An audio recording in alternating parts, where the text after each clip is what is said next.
Օրվա վլոգ կամ մեկ օր մեզ հետ Եգիպտոսում։ Աչքերը բացելուն պես գնում ենք նախաճաշելու։ Վերցնում ենք ամեն ինչից բոլ-բոլ։ Բոլ-բոլ ասելով նկատի ունենք ահագին։ Անս պատրաստում է իր սիրելի բամբլը։ Էլս համովոտում է ու վազում ենք ծով։ Վայելում ենք մաքուր ծովը, փափուկ ավազը եւ նարնջի հյութը։ Ու չեք հավատա, բայց էլի Եկել ենք հաց ուտելու։ Անահիտը միանգամից գնում է իր սիրելի պաստայի հետևից։ իսկ Էլենը վերցնում է ինչ ասես։ Դե որովհետեւ ամեն ինչ շատ համով է։ Էլի լողացի։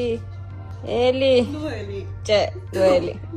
Չէ, դու։ Պատրաստվում ենք, սիրունանում ենք, Շքեղանում ենք, փայլում ենք, որովհետեւ պետք է գնանք Ռիքսզով շրջելու։ նստում ենք իրանց մաշինաները։ Մաշինեն եկավ յա։ Անահիտ կլի չշեղվես։ Անս մեր համար էս համարն է։ Ինչպես հասկացաք, ծանոթանում ենք Ռիքսզի սենյակների հետ։ Ու քանի որ X-ը ունի դիարշավարան, ծանոթանում ենք նաև ձիուկների հետ։ Երեխեք մեռած ենք։ Անահիտ մեռած ես։ Էս ինչ ոնը։ Բայց մենք ունենք եւս մեկ կարևոր գործ՝ հաց ուտելը։ Սպասում եմ Մոնիկան պատրաստվի։ Անահիտը այնտեղ նկարվում է։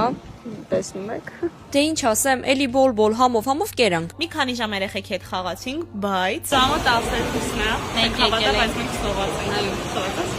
Այո։ Այո։ Եվ էլի այո։ Անկեղծ եմ ասում, մենք եկել էինք ուղակի մրգեր վերցնելու։ Սա խնձորն է, սա ձմերուկն է, սա ելակն է։ Ոչ, դա մալինան է։ Սա էլ մեր ուտելու մասին օրը։ Բարի գիշեր։